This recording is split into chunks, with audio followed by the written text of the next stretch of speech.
Iran அடிபணிஞ்சிரும் என்று நீங்க நினைக்கல. கனவுளை நினைச்சிராதீங்க. அமெரிக்கா ஈரான் உங்களினுடைய பேச்சுகளுக்கும் உங்களினுடைய கட்டளைகளுக்கும் அடிபணியும் நாடாகவும் உங்களினுடைய அடிவரடி அரபு நாடுகளுக்கு ஒப்பான ஒரு நாடாகவும் ஈரான் எப்பொழுதுமே இருக்காது அப்படி என்பதை அமெரிக்கா நீங்கள் புரிந்து கொள்ளுங்கள் அப்படின்னு சொல்லி தரமான பதிலடி ஒன்று இன்னைக்கு மசூத் பெசஸ்கியன் அமெரிக்காவுக்கு வழங்கியிருக்கார். உக்ரைனை வந்து போர் நிறுத்தத்துக்கு நீ கட்டாயம் சம்மதிச்சே ஆகணும், இல்லாட்டி நான் உனக்கு அடிப்பேன் அப்படின்னு சொல்ற மாதிரி நம்முடைய பிள்ளைகளை நம்ம சொல்லி வளர்க்குற மாதிரி நீங்க பார்க்கலாம். ஒரு சைட்ல வந்து ரஷ்யா, இன்னொரு சைட்ல வந்து உக்ரைன். உக்ரைன்ல வந்து குர்ஸ்க் அப்படிங்கிற பிரதேசத்துல வந்து ரஷ்யாவினுடைய ஆதிக்கம் இப்ப அதிகமா போய் கொண்டிருக்கிறது. For the first time in the history அப்படின்னு சொல்லலாம், உலக வரலாற்றில் முதல் முறையாக ஈரான், ரஷ்யா, சைனா 3 நாடுகளும் ஒருமித்த பேச்சுவார்த்தை நடத்த போறாங்க. ஹவுதிகள் இன்னைக்கு முக்கியமான தரமான சிறப்பான ஒரு அறிவித்தல் ஒன்றை செஞ்சிருக்காங்க.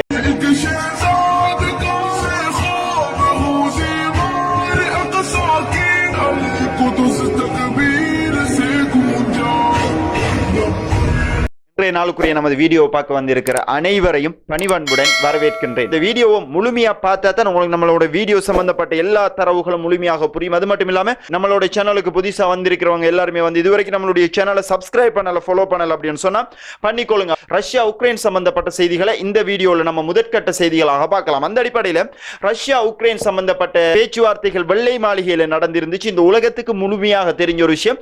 அதை நம்ம இந்த வீடியோவில் வழங்கப்படுத்த வேண்டிய எந்த ஒரு விஷயம் இல்லை. ஜெலன்ஸ்கி ட்ரம்ப் இடையில வந்து பெரிய அளவுல கருத்து மோதல்கள் எல்லாமே இடம்பெற்று இருந்துச்சு. அமெரிக்கா வந்து உக்ரைனை நசுக்கிற மாதிரி பல விஷயங்கள் செஞ்சிருந்தாங்க அப்படிங்கறது இதுல குறிப்பிட வேண்டிய விடயம். ஆனா இன்னைக்கு இது சம்பந்தப்பட்ட முக்கியமான தகவல் ஒன்று வந்திருக்கு. என்ன அப்படின்னு சொல்லி பார்த்தோம் அப்படின்னு சொன்னா, உக்ரைன் அமெரிக்காவினுடைய கோரிக்கைகளுக்கு கட்டுப்பட்டிருக்காங்க. முழுமையாக உக்ரைன் அடிபணிந்து விட்டது அப்படின்னு சொல்லலாம். அந்த அடிப்படையில் கனிய வளங்களை கொடுக்கறதுக்கும், அதாவது அவங்கள்ட்ட இருக்கிற மினரல்ஸ் எப்படி பிரித்தானியா நமது நாட்டில் இருக்கிற, இந்தியாவில் இருக்கிற, இலங்கையில் இருக்கிற கனிய வளங்களை சுரண்டி கொண்டே இன்னைக்கு ஐரோப்பா இந்த அளவுக்கு வளர்ச்சி அடைஞ்சிருக்கு அப்படின்னு சொன்னா மிக முக்கியமான காரணம் ஆசிய நாடுகள் இருக்கிற கனிய வளங்களை சுரண்டி இன்றைக்கு வல்லரசுகளாக திகழ்ந்து கொண்டிருக்காங்களோ அதே போன்று அமெரிக்கா வந்து இன்னைக்கு உக்ரைனுடைய கனிய வளங்களை திருடிக்கொண்டே அவங்க இன்னைக்கு தொடர்ச்சியாக வல்லரசா இருக்கணும் அப்படிங்கிற காரணத்தால அவங்க கொடுத்த பணத்துக்கு உக்ரைனுடைய கனிய வளங்கள் எல்லாத்தையுமே அமெரிக்காவுக்கு தார அப்படின்னு சொல்லி உக்ரைன் கம்ப்ளீட்டா சைன் பண்ணிட்டாங்க அப்படிங்கிறது இதுல இருக்கிற முக்கியமான விடயம். அது மட்டும் இல்லாம தொடர்ச்சியாக உக்ரைன் ரஷ்யா கடந்த 2022 ஆண்டுல இருந்து இன்னைக்கு வரைக்கும், இந்த நிமிடம் வரைக்கும் நாம என்ன பேசிக் கொண்டிருக்கிற நிமிடம் வரைக்கும் யுத்தம் தொடர்ச்சியாக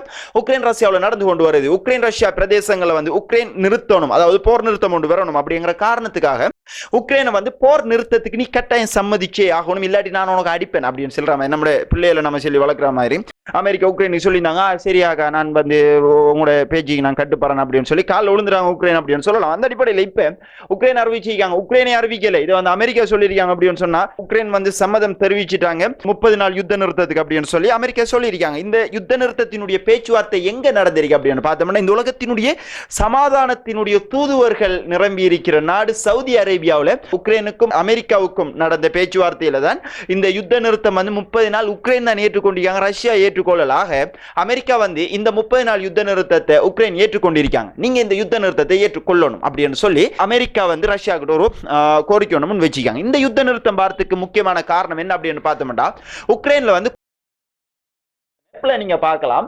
ஒரு சைட்ல வந்து ரஷ்யா, இன்னொரு சைட்ல வந்து உக்ரைன். உக்ரைன்ல வந்து குர்ஸ்க் அப்படிங்கிற பிரதேசத்துல வந்து ரஷ்யாவினுடைய ஆதிக்கம் இப்ப அதிகமா போய் கொண்டிருக்கிறது. ரஷ்யாவினுடைய ஆர்மி பலம் எந்த அளவுக்கு அப்படின்னு தெரியும்.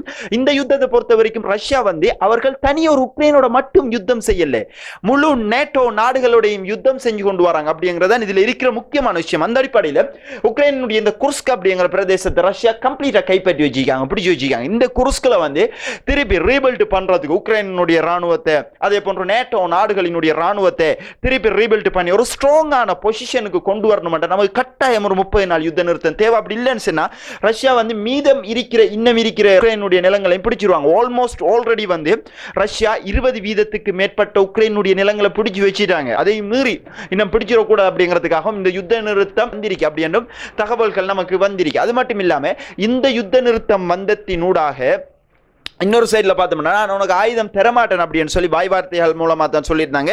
எந்த ஒரு இடத்துலையுமே வந்து அமெரிக்கா சைன் பண்ணலை, நாங்கள் உங்களுக்கு ஆயுதம் தரமாட்டோம் அப்படின்னு சொல்லி உக்ரைனுக்கு. அந்த அடிப்படையில் இப்போ மீண்டும் உக்ரைனுக்கு தளவாடங்கள், ஆயுத பொருட்கள் எல்லாத்தையுமே வந்து அமெரிக்கா ஏற்றுமதி செஞ்சு கொண்டிருக்காங்க. அதை வந்து போலாந்தினுடைய பிரதமர் உத்தியோகபூர்வமாக அறிவிச்சிருக்கார். என்னன்னா, அமெரிக்கா மீண்டும் எங்களோட வந்துட்டு அமெரிக்கா நேட்டோட மீண்டும் கைகோர்த்து விட்டது, நாங்கள் தொடர்ச்சியாக உக்ரைனுக்கு ஆயுதங்களை வழங்கி கொண்டிருக்கோம், அமெரிக்கா எங்களோட இருக்கு. அமெரிக்கா இருந்த ஒரு இதானே அப்படி தாண்டையே போலாண்டினுடைய பிரதமர் வந்து பேசியிருக்கார் அப்படிங்கிறது இதில் நம்ம கருத்தில் கொள்ளப்பட வேண்டிய விடயங்களோட இந்த அடிப்படையில் பார்த்தோம் அப்படின்னு சொன்னால் ஏதோ ஒரு நாடகம் அரங்குறாப்பலான் வந்து வெஸ்டர்னினுடைய அதாவது மேற்கினுடைய அரசியல் நகர்ந்து கொண்டிருக்கு அப்படின்னு சொல்லலாம். எல்லாத்துக்குமே பிரச்சனை என்ன அப்படின்னு சொல்லி பார்த்தோம்னா டொனால்ட் ட்ரம்ப் இன்றைக்கு கொண்டு கைக்கார் நாளைக்கு கொண்டு கைக்கார் இன்றைக்கு கொண்டு கைச்சு நாளைக்கு கொண்டு கைச்சாலும் பிரச்சனை இல்லை, இன்றைக்கு கைச்சதை இன்றைக்கு மாற்றி கைக்கார் அப்படிங்கிறது தான் இதில் இருக்கிற முக்கியமான விஷயம் அப்படின்னு சொல்லலாம். ஓகே, அடுத்தது பார்த்தோம் அப்படின்னு சொன்னா ஈரானினுடைய ஜனாதிபதி மசூத் பெசஸ்கே நீங்க எப்படி வந்து உக்ரைனுடைய ஜனாதிபதியை மிரட்டி உக்ரைனை வந்து நீங்க அடிபணிய வச்சீங்களோ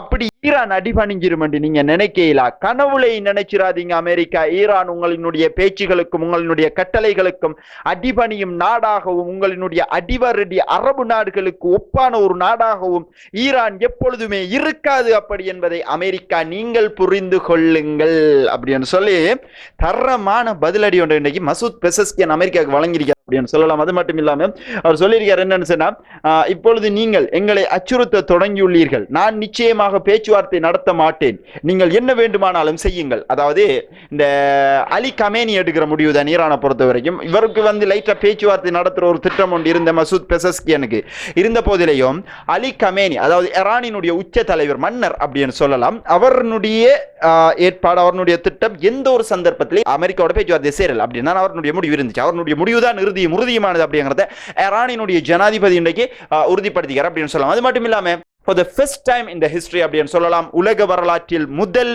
முறையாக ஈரான் ரஷ்யா சைனா 3 நாடுகளும் ஒருமித்த பேச்சுவார்த்தை நடத்த போறாங்க. பீஜிங்ல 2 நாள் கொண்ட இந்த பேச்சுவார்த்தை நடக்கிறதுக்கு இருக்கே. குறிப்பாக ஈரானினுடைய அணுசக்தியை நாம வலுவடைய வைக்கணும், ஈரானினுடைய ஆயுதங்களை நாம வலுவடைய வைக்கணும், இதுக்காக இந்த 3 நாடும் கைகோர்க்க வேண்டும் அப்படிங்கிற மிக முக்கியமான ஒரு மாநாடு ஒன்று பீஜிங்ல நடக்கிறதுக்கு இருக்கு. அது மட்டும் இல்லாம நம்ம எல்லாருக்குமே தெரியும் ஈரானினுடைய கடல் பரப்புல இப்ப சைனாவினுடைய கப்பல்கள் இருக்கு, அதே போன்று ரஷ்யாவினுடைய கப்பல்கள் நீர்மூழ்கி கப்பல்கள் ஈரானினுடைய நீர்மூழ்கி கப்பல்கள் இந்த 3 மிகப்பெரிய வல்லரசுகளினுடைய கப்பல்களும் இப்ப ஈரானினுடைய கடல் பரப்புல யுத்த பயிற்சி செஞ்சு கொண்டு வராங்க அப்படிங்கிறதும் முக்கியமான ஒரு விஷயமா இருக்கு. ஆக இந்த விடயங்கள் எல்லாமே வந்து ஒரு பெரிய ஒரு சலசலப்பை ஏற்படுத்தியிருக்கு. அதாவது வெளிப்படையாகவே நாங்க 3 பேரும் ஒன்றாக இணைய போகின்றோம் அப்படிங்கிற ஒரு அறைகூவலை வெளியிட்டு இருக்காங்க. காசா அழிஞ்சதை பார்த்து ஈரானும் சும்மா இருக்கும் அப்படின்னு பார்த்தோம்னா சும்மா இருக்க மாட்டா, ஏதாவது ஒரு பெரிய அளவுல ஒரு பதிலடியை இஸ்ரேலுக்கு கொடுக்கிறதுக்கு ஈரான் ரெடியா இருக்காங்க. அடுத்து பார்த்தோம் அப்படின்னா ஹவுத்திகள் இன்னைக்கு முக்கியமான தரமான சிறப்பான ஒரு அறிவித்தல் ஒன்றை செஞ்சிருக்காங்க. எவ்வாறு அமெரிக்காவை நாங்கள் தீவிரவாதிகளாக கருதினோமோ, எவ்வாறு ஐரோப்பிய நாட்டில் உள்ள மிக முக்கியமான நாடான பிரித்தானியாவை நாங்கள் தீவிரவாதிகளாக கருதினோமோ அவ்வாறே தான் இஸ்ரேலையும் நாங்கள் தீவிரவாதிகளாக கருதுகின்றோம். ஆகவே இஸ்ரேலினுடைய துறைமுகங்களுக்கு செல்கின்ற எல்லா கப்பலும் தீவிரவாதிகளுக்கு உதவி செய்யும் கப்பலாகவே கருதப்படுகின்றது. ஆகவே ஐக்கியத்தை நிலைநாட்டவும் ஜனநாயகத்தை வேரூன்றச் செய்யவும் எங்களுடைய பிரதேசத்தில் ஸ்திரத்தன்மையை உறுதிப்படுத்தவும் சமாதானத்தின் அடிநாதத்தை பாதுகாப்பதற்குமாக நாங்கள் செங்கடலில் இஸ்ரேலுக்கு செல்லும் அத்தனை கப்பல்களையும் தடுத்து நிறுத்தப் போகின்றோம். காசாவினுடைய மக்களுக்கு உணவு கிடைக்காத வரை போராட்டம் முடிவடைய போவது கிடையாது. காசாவினுடைய மக்கள் நிம்மதி பெருமூச்சு விடாத வரை இந்த போராட்டம் முடிவடைய போவது கிடையாது அப்படின்னு சொல்லி மீண்டும் ஹவுத்திகள் செங்கடல் வழியாக செல்லும் கப்பல்கள், அதாவது இஸ்ரேலுக்கு செல்லும் கப்பல்கள், அமெரிக்காவோட சம்பந்தப்பட்ட கப்பல்கள், யுனைடெட் கிங்டமோட சம்பந்தப்பட்ட கப்பல்கள் எல்லாத்தையுமே நாங்கள் கம்ப்ளீட்டா பிளாக் பண்றோம் அப்படின்னு சொல்லி அறிவித்தலை செஞ்சிட்டாங்க. இதுக்குரிய முக்கியமான காரணம் யுத்த நிறுத்தம் நடந்து கிட்டத்தட்ட 50 நாளுக்கு மேலால போய் கொண்டிருக்கு. இந்த யுத்த நிறுத்தத்தில் 42 நாள் கொண்ட யுத்த நிறுத்தமா தான் இருந்துச்சு, எல்லாருக்குமே தெரிஞ்சிருக்கும். அதை சிம்பிளா சொல்றேன். இந்த 42 நாளைக்குள்ள வந்து 2ஆம் கட்டம் 3ஆம் கட்டம் வந்து நிரந்தர யுத்த நிறுத்தம் தான், இது ஃபைனல் டிசிஷன். ஆனா இஸ்ரேல் வந்து 2ஆம் கட்ட பேச்சுவார்த்தையை இதுவரைக்கும் செய்யல. யார் செஞ்சன்னு சொன்னாலும் இதுவரைக்கும் 2ஆம் கட்ட பேச்சுவார்த்தை இஸ்ரேல் செய்யல. சோ இஸ்ரேலினுடைய திட்டம் என்ன அப்படின்னு சொன்னா 1ஆம் கட்ட பேச்சுவார்த்தையை இன்னும் நீடிச்சு கொண்டே போகணும். அந்த 1ஆம் கட்டத்தில் வச்சு நம்மளுடைய பணைய கைதிகள் எல்லாரையுமே நம்ம மீட்டெடுக்கணும். காசாவுக்கு உணவு தண்ணி நீர் எதுவுமே நம்ம கொடுக்க கூடாது. அது மட்டும் இல்லாம இன்னும் 33 பணைய கைதிகள் வந்து ஹமாஸுக்கு கிடைக்காங்க. இந்த 33 பணைய கைதிகளையுமே வந்து 30 தொடக்கம் 33 பணைய கைதிகள் இருக்கலாம். இந்த 33 பணைய கைதிகளையுமே வந்து கொலை செய்யணும். இதான் இஸ்ரேலினுடைய முக்கியமான நோக்கமாகவும் இருக்கு. அதாவது தண்ணி சோறு இல்லைன்னு சொன்னா அவன் செத்துருவான், அவன் இல்லைன்னு இல்லைன்னா ஹமாஸ் நம்ம பணைய கைதிகள் எல்லாத்தையுமே கொலை செஞ்சிட்டாங்க அப்படின்னு சொல்லி அவங்களுக்கு மேல ஏதாவது பொய் குற்றச்சாட்டு ஒன்று போட்டு தீவிரவாதிகள் அப்படின்னு சொல்லி காட்டி அவங்களுக்கு அடிக்கலாமே. இதுதான் இஸ்ரேலினுடைய நோக்கமா இருந்து கொண்டிருக்கு.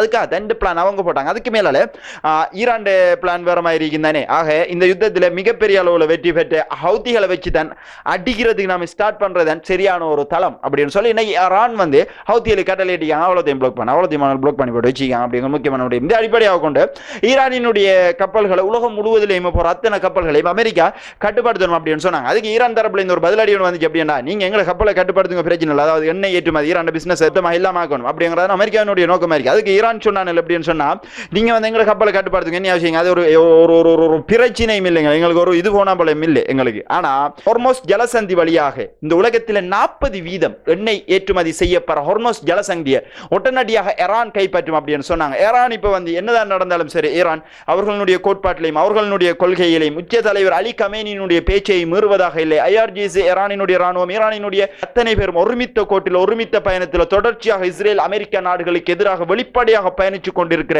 மிக முக்கியமான நாடாக ஈரான் இருந்து கொண்டிருக்கிறதும் முக்கியமான விடயங்களுடைய. ஓகே, அடுத்து பார்த்தோம் அப்படின்னு சொன்னா மேற்கு கரையின் அல் கலீலுக்கு மேற்கே உள்ள ஒரு பாலஸ்தீனிய ஆசிரியை அப்படிங்கிற பேர் என்ன அப்படின்னு சொன்னா இமான் அல் ஜுஹூரா இஸ்ரேலிய படைகள் கடத்தி சென்றிருக்காங்க. அதை நீங்க பார்க்கலாம். அதாவது வெஸ்ட் பேங்க் பிரதேசத்தில் இது வந்து இன்னைக்கு மட்டும் நடக்கிற விஷயம் இல்ல, தொடர்ச்சியாக வெஸ்ட் பேங்க் பிரதேசத்தில் அதாவது வெஸ்ட் பேங்க் அப்படிங்கிற பேரையை மாத்தி அதாவது மொத்தமாக பாலஸ்தீன் அழிக்கிறதுக்குரிய செயற்பாடுகளை இஸ்ரேல் செஞ்சு கொண்டு வராங்க. அந்த அடிப்படையில் ஆசிரியர் ஒருவரை இன்றைக்கு கைது செய்கிற வீடியோ இன்றைக்கு ரிலீஸ் ஆயிருக்கு. இதை பார்க்கலாம் நீங்க. பப்ளிக்காவே வந்து கைது செய்யல, கடத்தி கூட்டி போறாங்க. இன்னைக்கு காலையிலேயே இவங்களுடைய 2 சகோதரிகளையும் இஸ்ரேலினுடைய ராணுவம் வெஸ்ட் பேங்க்ல வச்சு கடத்தி போயிருக்காங்க அப்படிங்கிற முக்கியமான விடயமாக இது நம்ம இதை எடுத்ததுக்கு முக்கியமான காரணம் என்ன அப்படின்னு சொன்னா இஸ்ரேலை பொறுத்த வரைக்கும் அங்க இருக்கிற மக்கள் எல்லாரையுமே அப்புறப்படுத்தணும் அதுக்குரிய வேலையில செஞ்சு கொண்டிருக்காங்க.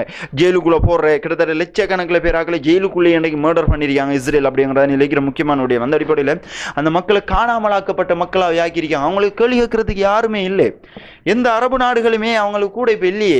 ஆக இவங்களை கடத்திக்கு போனாலோ என்ன செஞ்சாலோ யார் வரப்போறா, எந்த நாடு வரப்போகுது?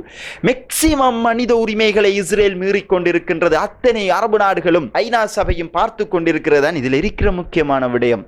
மனித உரிமைகள் மீறலின் உச்சத்துக்கு பெய்து ஹிட்லரினுடைய நாசி படைகள் கூட இவ்வாறான விடயங்களை செஞ்சதில்லை அப்படிங்கிறது தான் நம்ம இதில் கருத்தில் கொள்ளப்பட வேண்டிய விடயம். அதுக்காகத்தான் நாம் இந்த அளவுக்கும் பேசிக் கொண்டிருக்கோம்.